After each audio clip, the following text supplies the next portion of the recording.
ఒక పక్క వీజీని కోల్పోయిన తీరని లోటు, మరో పక్క అతని వారసుడు వస్తున్నాడన్న అసంపూర్ణమైన సంతోషం. రవిచంద్ర మ్యాన్షన్ ఎటు అర్థం కాని పరిస్థితిలో పడిపోతుంది. ఈ పరిస్థితుల మధ్య రవిచంద్ర ఫ్యామిలీని ఆదుకునేది ఎవరు? ఇప్పుడు తెలుసుకుందాం. నిన్నే ప్రేమిస్తా, ఒక సిఇఓ ప్రేమ కథ, పార్ట్ 159. కాలం ఎవరి కోసమో ఆగదు. రోజులు గడిచిపోతుంటాయి, గాయాలు గుర్తులుగా మారిపోతుంటాయి. సరిగ్గా 5 సంవత్సరాలు, అక్షరాల 5 ఏళ్ళు గడిచిపోయాయి. అప్పుడు సముద్రం అలల మధ్య ఒక జీవితం ముగిసిపోయిందని అనుకున్నారు అందరూ. కానీ అదే సముద్రం సాక్షిగా ఒక యుద్ధం మొదలవడానికి ఇప్పుడు టైం వచ్చింది. హైదరాబాద్ ఇంటర్నేషనల్ ఎయిర్పోర్ట్ రన్వే మీద ఒక ప్రైవేట్ జెట్ ల్యాండ్ అయ్యింది.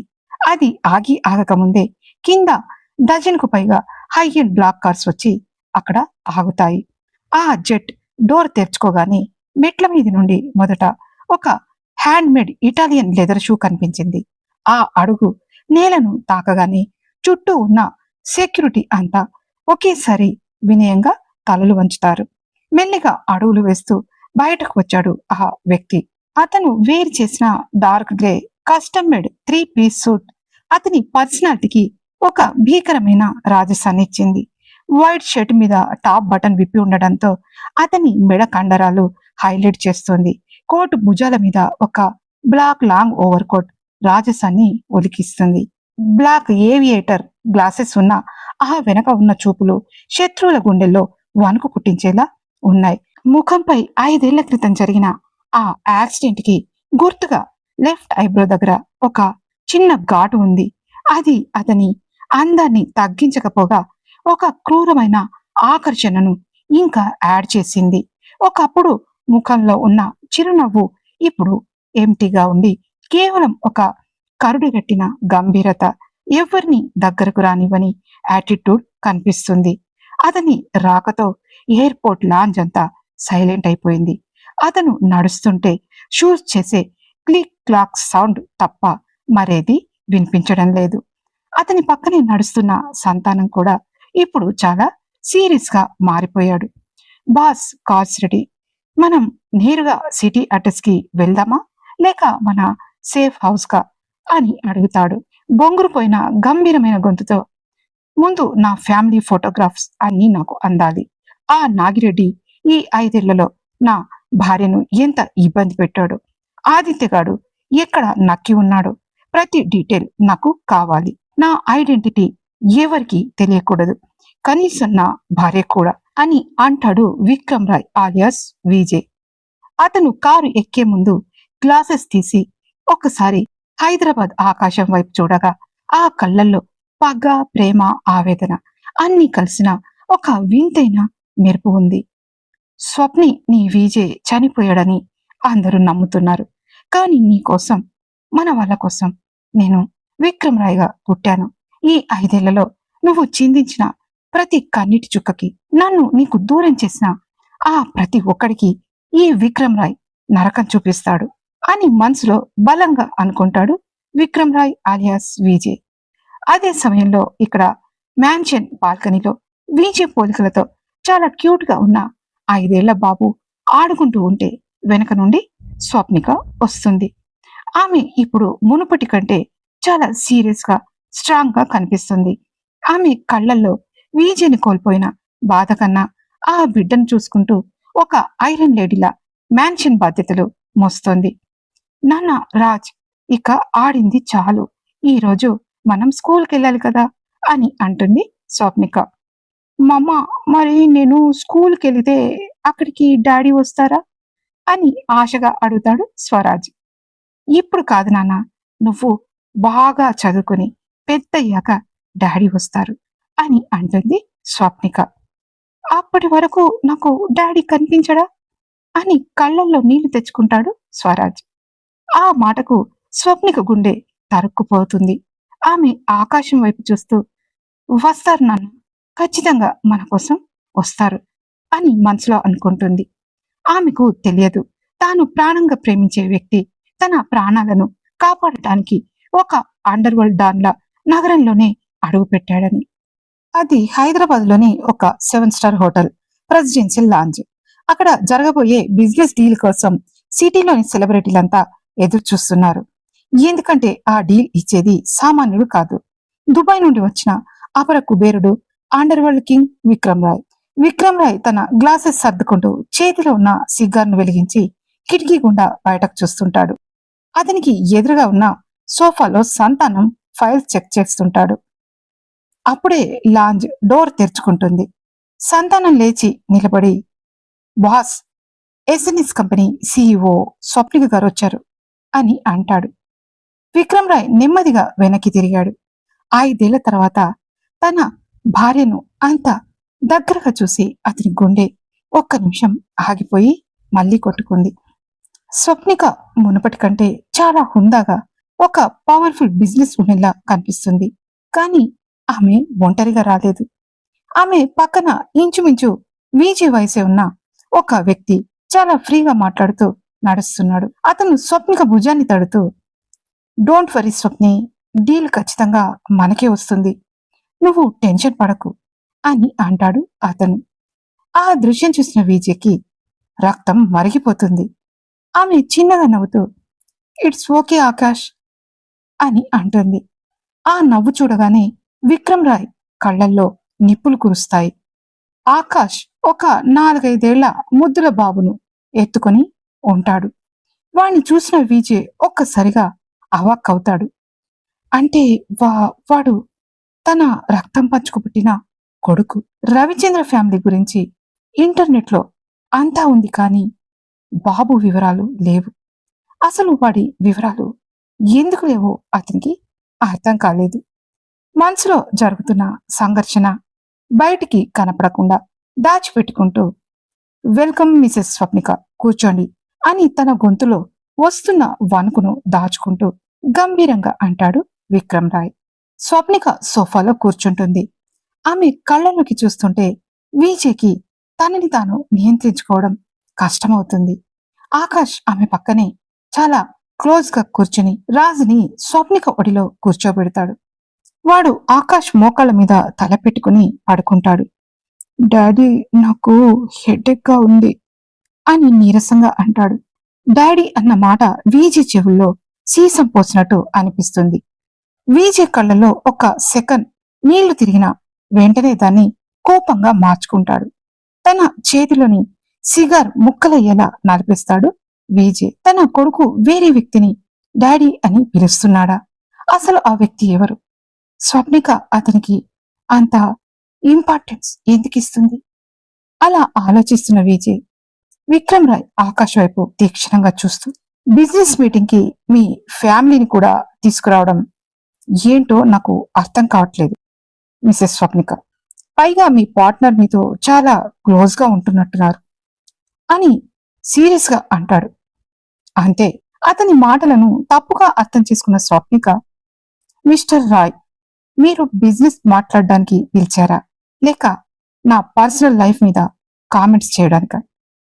ఆకాష్ నా పార్ట్నర్ మాత్రమే కాదు, నా కష్టకాలంలో నాకు అండగా ఉన్న వ్యక్తి. ఇక వీడు నా కొడుకు స్వరాజ్ రవిచంద్ర అని సీరియస్ గా అంటుంది. ఆ మాట విజయ్ గుండెల్లో బాణంలా గుచ్చుకుంటుంది. తను లేని 5 ఏళ్లలో ఈ ఆకాష్ అనే వ్యక్తి తన స్థానాన్ని ఆక్రమించాడా? స్వప్నిక మనసులో ఇప్పుడు విజయ్ లేడా? విజయ్ మౌనంగా ఉన్నా అతని లోపల ఒక అగ్ని పర్వతం పేలుతుంది. అతను ఆకాష్ వైపు చూస్తున్న చూపులు చూస్తే ఏ క్షణమైన వాడి పీక నొక్కేసేలా ఉన్నాడు. సారీ రాయ్ గారు, మీరు ఏమనుకున్నా పర్లేదు. రాజ్కి 2 రోజుల నుండి హై ఫీవర్. జ్వరంలో వాడు వాళ్ళ డాడీని కలవరిస్తూ ఏడుస్తుంటే నేను భరించలేక వాడిని నన్నే డాడీ అని పిలువు నాన్న అని చెప్పి ఇక్కడికి తీసుకొచ్చాను. అంతే తప్ప మా మధ్య మీరు అనుకున్నట్టు ఏమీ లేదు అని చాలా డీసెంట్ గా అంటాడు ఆకాష్. ఆకాష్ అలా మంచివాడిలా కవర్ చేస్తుంటే విజయ్కి వాడి ముఖం మీద ఒక్కటి ఇవ్వాలనిపిస్తుంది. వాడు ఎంత తెలివిగా స్వప్నిక మనసు గెలుస్తున్నాడో విజయ్కి అర్థమైపోతుంది. ఓ, అంటే కేవలం జ్వరం కోసమే వాడితో డాడీ అని పిలుచుకుంటున్నారా? మరి తన అసలు డాడీ ఎక్కడున్నాడో ఈ బాబుకి తెలుసా? ఆ మాట అనగానే స్వప్నిక కళ్ళల్లో నీళ్లు తిరుగుతాయి. ఆకాష్ వెంటనే ఆమె చేతిని తన చేతిలోకి తీసుకోగా స్వప్నిక ఆ చేతిని అందనివ్వకుండా మెల్లిగా లాక్కుంటుంది. రాయ్ గారు, మీరు లిమిట్స్ క్రాస్ చేస్తున్నారు. స్వప్నిక పర్సనల్ లైఫ్ గురించి మాట్లాడే హక్కు మీకు లేదు. డీల్ గురించి మాట్లాడితే మాట్లాడండి, లేదంటే మేము వెళ్ళిపోతాం అని అంటాడు ఆకాష్. వీజీకి ఆకాష్ స్వప్నిక చేతిని పట్టుకోవడం చూసి పిచ్చి కోపం వచ్చేస్తుంది. కానీ తన ఐడెంటిటీ బయటపడకూడదు కాబట్టి కంట్రోల్ చేసుకుంటూ, రేయ్ ఆకాష్, జ్వరం అని సాకు చెప్పి నా కొడుకు నోటితో నిన్ను డాడీ అని పిలిపించుకుంటున్నావా? నా భార్య చేతిని నా ముందే పట్టుకుంటావా? ఈ విక్రమ్ రాయ్ ఎవరో నీకు త్వరలోనే తెలుస్తుంది. నువ్వు వేసిన ఈ డీసెంట్ ముసుగుని ముక్కలు ముక్కలు చేసి నీ చావుని నీ కళ్ళ ముందే చూపిస్తాను అని మనసులో అనుకున్న విజయ్, సరే డీల్ గురించి మాట్లాడదాం, కానీ గుర్తుంచుకోండి మిసెస్ స్వప్నిక, నేను ఇచ్చే ఈ డీల్ మీ కంపెనీ తలరాతను మారుస్తుంది, అలాగే మీ జీవితంలో ఉన్న కొందరి తలరాతలను కూడా అని చాలా షార్ప్గా అంటాడు విజయ్. అతను అలా అంటుంటే స్వప్నికకి ఎందుకో ఆ కళ్ళల్లో ఆ గొంతులో ఒక పరిచయం ఉన్న మనిషి కనిపిస్తున్నట్టు అనిపిస్తుంది. విజయనేమో తన కళ్ళ చూడు వెనుక నుండి తన భార్యను వేరే వ్యక్తిని డాడీ అని పిలుస్తున్న తన కొడుకుని చూస్తూ ఆవేదనతో రగిలిపోతున్నాడు.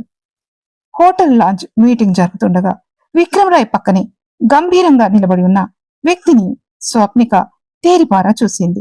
5 ఏళ్ల క్రితం తన భర్త నీడలా ఉండే వ్యక్తి అతను.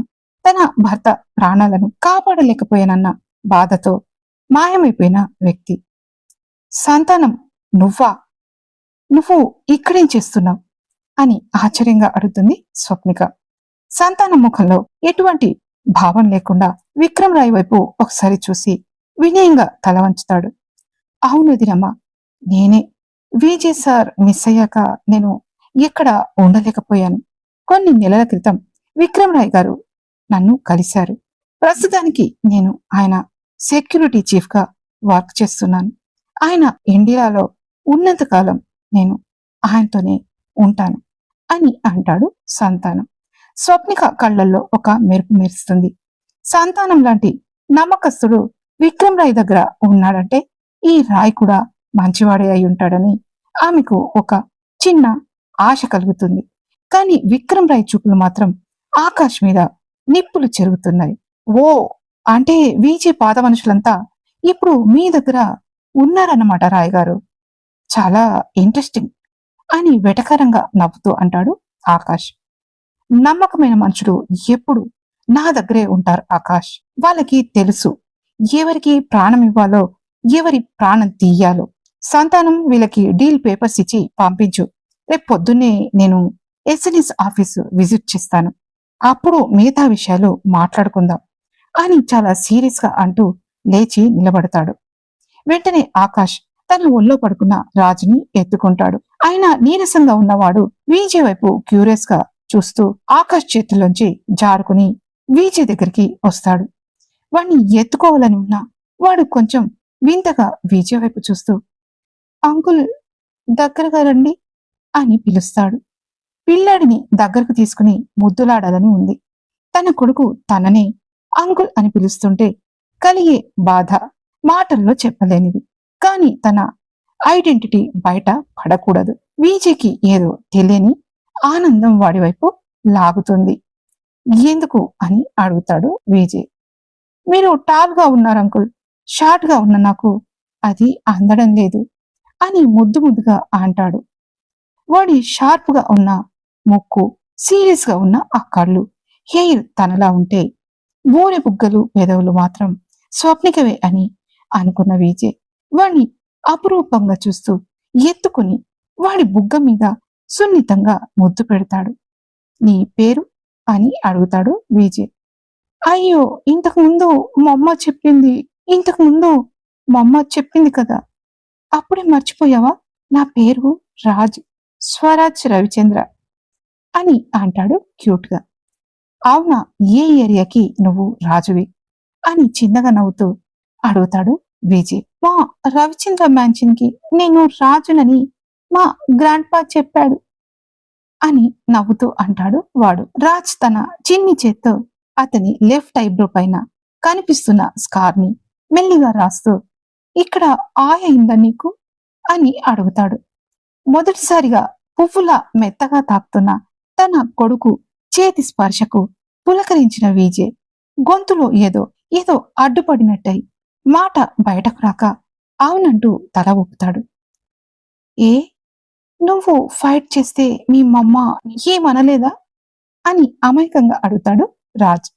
అదంతా చూస్తుంటే ఆకాష్కి చీరా కనిపించడంతో, రాజ్, అంకుల్ని విసిగించొద్దు, పద, మనం డాక్టర్ దగ్గరికి వెళ్ళాలి కదా అని బలవంతంగా రాజ్ని విజయ్ చేతిలోంచి లాక్కుంటూ, సారీ సార్ అని విజయ్కి చెబుతూ, స్వప్నిక, పద మనం వెళ్దాం, వీడికి రాత్రి మళ్ళీ ఫీవర్ వస్తే కష్టం అని అంటాడు ఆకాష్. స్వప్నిక ఏదో ఇబ్బందిగా ఫీల్ అవుతూ లేచి ముందుకు నడుస్తుంది. కానీ విజయ్కి మాత్రం ఆ ఆకాష్ గాడు స్వప్నిక మీద చూపించే డామినేషన్ కి తట్టుకోలేకపోతాడు. హోటల్ మీటింగ్ ముగియగానే విక్రమ్ రాయ్ తన రూమ్ కి వచ్చి కోటు విసిరి కొడతాడు. సంతానం, ఆ ఆకాష్ ఎవడో తేలాలి. వాడు స్వప్నికతో అంత ఫ్రీగా ఉండటం వెనుక ఏదో సీక్రెట్ ఉందనిపిస్తుంది. 2 గంటల్లో వాడి జాతకం నా ముందుండాలి అని గట్టిగా అరుస్తూ ఎదురుగా ఉన్న టేబుల్ పై తన పంచ్ ఒక్కటి ఇస్తాడు. అతని పంచ్ తాకి ఆ గ్లాస్ టేబుల్ పగిలి ముక్కలైపోతుంది. కళ్ళల్లో రక్తపు చారికలు కనిపిస్తాయి. సంతానం కంప్యూటర్ కీబోర్డ్ మీద వేగంగా వేలు కదిలించాడు. కాసేపటికి అతని ముఖం తెల్లబడుతుంది. ఇంతకీ ఆకాష్ ఎవరు? స్వప్నిక లైఫ్ లోకి ఎలా వచ్చాడు? స్వప్నిక విజయ్ని గుర్తుపడుతుందా లేదా? తర్వాతి ఎపిసోడ్ లో తెలుసుకుందాం. ఈ 159th పార్ట్ మీకు నచ్చినట్టయితే వెంటనే హైప్ ఇచ్చి లైక్ చేసి కామెంట్ పెట్టండి. నెక్స్ట్ పార్ట్ కోసం ఇప్పుడే సబ్స్క్రైబ్ చేసుకోండి. మళ్ళీ కలుద్దాం. Thank you so much.